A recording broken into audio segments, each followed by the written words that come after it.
పోలీసులు ఎప్పుడు విచారణకు పిలిచినా కూడా అతను తప్పకుండా వెళ్ళాలంటూ కూడా కాస్త ఎగ్జాంప్షన్ ఇచ్చినటువంటి నేపథ్యం ఎత్తుకెళ్ళిపోతే ప్రస్తుతం అయితే హైకోర్టులో అయితే ఈ కేసు సంబంధించినటువంటి తదుపరి రోజు వరకు కూడా ఏదైతే తీర్పు ఇచ్చేంత వరకు కూడా అతన్ని అరెస్ట్ చేయొద్దంటూ కూడా ఉత్తర్వులు జారీ చేసింది. ఇంక దానిలో ఆల్మోస్ట్ ఇంకా 2 రోజులు 18వ తారీఖు వరకు కూడా ఈ ఉత్తర్వులు అమల్లో ఉంటుంది. 18వ తారీఖు వరకు కూడా అతన్ని ఎట్టి పరిస్థితుల్లో అరెస్ట్ చేయొద్దంటూ కూడా చెప్పింది. అప్పటి వరకు కూడా అతను జూబ్లీహిల్స్ పోలీస్ స్టేషన్ పోలీసులు ఎదుటగానే హాజరు కాకపోతే ఖచ్చితంగా తదుపరి చర్యలు తీసుకుంటూ కూడా కోర్టు ఇవాళ తీర్పు ఇచ్చినటువంటి నేపథ్యం అయితే కనపడుతుంది. దాంతోపాటు ఈ కేసు ఖచ్చితంగా అరెస్ట్ అవుతాననే ఉద్దేశంతో గత 10 రోజుల నుంచి కూడా రాహిల్ భయపడుతూనే ఉన్నాడు. దానికి తగ్గట్టుగా రంజాన్ కూడా ఎక్కడ జరుపుకోకుండా పోతున్నా రంజాన్ కంటే ముందు తనని అరెస్ట్ చేస్తారంటూ కూడా ఇదే విషయాన్ని హైకోర్టు దృష్టికి వెళ్ళాడు. పండగ వస్తుంది, ఈ సమయంలో తనని అరెస్ట్ చేయడానికి రంగం సిద్ధం చేసుకుంటున్నారంటూ కూడా అతను హైకోర్టులో చెప్పినటువంటి నేపథ్యం అయితే కనపడుతుంది. అయితే కంపల్సరీ కూడా బెయిల్ అనేది నాకు మంజూరు చేయాలి, ముందస్తు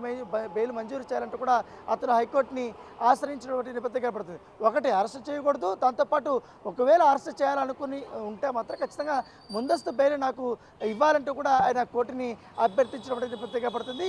ఇరువైపులా వాదన విన్నటువంటి న్యాయస్థానం 18వ తారీఖు వరకు కూడా రాయల్ని అరెస్ట్ చేయొద్దండి అంటూ కూడా ఆదేశాలు ఇచ్చింది. అయితే కొంత ఎగ్జామ్షన్ ఇచ్చింది. అతన్ని విచారణకు పిలిపించి క్వశ్చన్ చేసుకోవచ్చండి, మీకు ఈ కేసుకు సంబంధించినటువంటి ఎటువంటి డౌట్స్ ఉన్నా కూడా మీ దగ్గర ఉన్నటువంటి ఎవిడెన్స్ ఆధారం చేసుకొని అతన్ని క్వశ్చన్ చేసుకోవచ్చు అంటూ కూడా పోలీసులకి సూచన చేసినటువంటి నేపథ్యం అయితే కనపడుతుంది. అయితే ఇప్పటికే పంజాగుట్ట కేసులో షకీలు పేరు ప్రముఖంగా వినిపించింది. అతని ఖచ్చితంగా పాత్ర చాలా ఎక్కువగా ఉంది.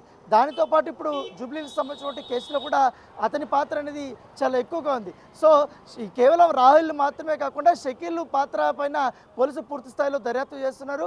ఎవిడెన్స్లు కూడా పక్కా ఉన్నటువంటి నేపథ్యంలో షకీల్ని అరెస్ట్ చేయడానికి కూడా రంగం సిద్ధమైనట్టుగా మనకు సమాచారం ఉంది. మరి 2-3 రోజుల్లోనే అతనికి నోటీసులు పిలిపించి విచారణకు పిలిపించి తర్వాత అరెస్ట్ చేసే అవకాశాలు ఎక్కువగా కనబడుతున్నాయి. ప్రియా, రానా, అయితే 2 ఏళ్ల క్రితం జరిగిన ఈ ఘటనలో అప్పుడు కారు నడిపింది ఎవరనేది స్పష్టత రాకపోయినప్పటికీ ఇప్పుడు మొదటగా రాహిల్ స్నేహితుడు అఫ్నాన్ తనే నడిపాడు అని చెప్పి కూడా పోలీసులకు లొంగిపోయాడు. మరి ఇప్పుడు రాహిల్ కార్ నడిపిందని చెప్పి పోలీసులు నిర్ధారణకు వచ్చారు. సో ప్రధాన నిందితుడు రాహిల్ గానే గుర్తిస్తున్నారా? ఎలాంటి చర్యలు ఉండే అవకాశం ఉంది అటు రాహిల్ పైన కానీ, అఫ్నాన్ పైన కానీ అండ్ షకీల్ పైన కానీ? జూబ్లీహిల్స్ రోడ్ నెంబర్ 45లో జరిగినటువంటి ఈ యొక్క ఘటనలో ఖచ్చితంగా ఆ రోజు రాహిల్ కారుకి నడిపాడు. దాంతోపాటు రాహిల్ వెనకాల ఇంకా 3 కూర్చున్నారు.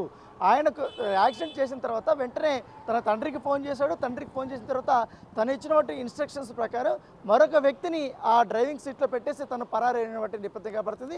ఇదే విషయం అప్పట్లో జూబ్లీహిల్స్ పోలీస్ స్టేషన్లో కేసు నమోదైనప్పటికీ అప్పుడు పనిచేసినటువంటి SHOకి ఈ విషయం తెలుసు, SLకి ఈ విషయం తెలుసు. కావాలని రాహిల్ని తప్పించి మరొక వ్యక్తిని ఈ కేసులో ముద్దాయిగా చూపించి అతన్ని అరెస్ట్ చేయించినటువంటి నేపథ్యం కనబడుతుంది. సో ఈ కేసు మీద అనేక అనుమానాలు కూడా అప్పుడు ఉన్నాయి. పెద్ద ఎత్తున పెద్ద దుమారం కూడా లేపినటువంటి నేపథ్యం కాబట్టి ఈ ఇన్సిడెంట్ జరిగిన తర్వాత వెంటనే అతను కూడా దుబాయ్కి పారిపోయినటువంటి నేపథ్యం అయితే కనపడుతుంది.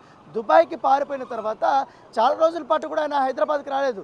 ఇదే విషయం పైన అప్పట్లో షకీల్ కూడా క్వశ్చన్ చేసినప్పుడు అప్పుడు ఈ వాహనం కూడా షకీల్కి సంబంధించిన వాహనం కూడా తేలినటువంటి నేపథ్యం కనపడుతుంది. షకీల్ కూడా ఈ యొక్క ఆధారాలను తెరిపేయడానికి చాలా ప్రముఖ పాత్ర వహించాడంటూ కూడా అప్పుడు పోలీసులు భావించారు. కెట్టకేలికి తన అధికారము అప్పుడు వేరే పార్టీ ఉంది కాబట్టి అతను కూడా అధికార పక్షానికి సంబంధించిన ఎమ్మెల్యే కాబట్టి ఈ కేసును పూర్తిస్థాయిలో పక్కదోవ పట్టించాడు. అయితే ఎప్పుడైతే ప్రజాభవన్కు సంబంధించిన విషయంలో యాక్సిడెంట్ చేశాడో ఆ కేసు తెరపైకి వచ్చిందో అప్పుడు ఆ కేసులోనే ఒక సిఐ సస్పెండ్ అయ్యారు. మరొక బోధనలో పనిచేసినట్టు మరొక సిఐ సస్పెండ్ చేశారు. ఏకంగా పంజాగుట్లో పనిచేసినటువంటి ఎంటైర్ స్టాఫ్ కూడా వారిని ట్రాన్స్ఫర్ చేయాల్సినటువంటి నేపథ్యం పడుతుంది. ఈ కేసులో కూడా షకీల్ పాత్ర చాలా ప్రముఖంగా ఉంది. ఎందుకంటే షకీల్ పెద్ద ఎత్తున ముడుపులు ఇచ్చాడు సిఐ కంటూ కూడా అప్పుడు ఆరోపణలు వచ్చాయి. ఈ నేపథ్యంలో పాత కేసు కూడా తిరగతోడాలనే కూడా ఉద్దేశం కూడా అప్పుడు వచ్చింది. దాని తగ్గట్టుగానే డీసీపీ విజయ్ కుమార్ కూడా జూబ్లీహిల్స్లో జరిగినటువంటి ఆ కేసును కూడా తిరగతోలండి, దీని వెనకాల ఉన్నటువంటి అసలైన నిందితులు ఎవరైంటారు, దీన్ని పారదర్శకంగా దర్యాప్తు చేయడం అనేసి కూడా అప్పుడు ఆయన ఆదేశించారు. వెంటనే ఆ కేసును రీఓపెన్ అవ్వడము, రీఓపెన్ అయిన తర్వాత అనేక రకాలుగా విచారించిన తర్వాత బాధితులు కూడా ఇతర రాష్ట్రాలకు వాళ్ళు వెళ్ళిపోయారు కాబట్టి వారిని కూడా కాంటాక్ట్ అయ్యి వారి దగ్గర కూడా స్టేట్మెంట్ మరొకసారి తీసుకొని అలాగే అప్పుడు ఈ కేసులో సాక్షులుగా ఉన్నటువంటి వారు కొంతమందిని వారిని కూడా విచారించిన తర్వాత దాంతోపాటు ఎవరు ఈ కారు నడిపారని తరపు కూడా సీసీ కెమెరా ఫుటేజ్ చాలా క్లియర్గా ఉంది. ఆ సీసీ కెమెరా ఫుటేజ్ ఆధారం చేసుకొని రాహిల్ కారు నడిపాడు అనేది కూడా పోలీసులు నిర్ధారణకు వచ్చారు.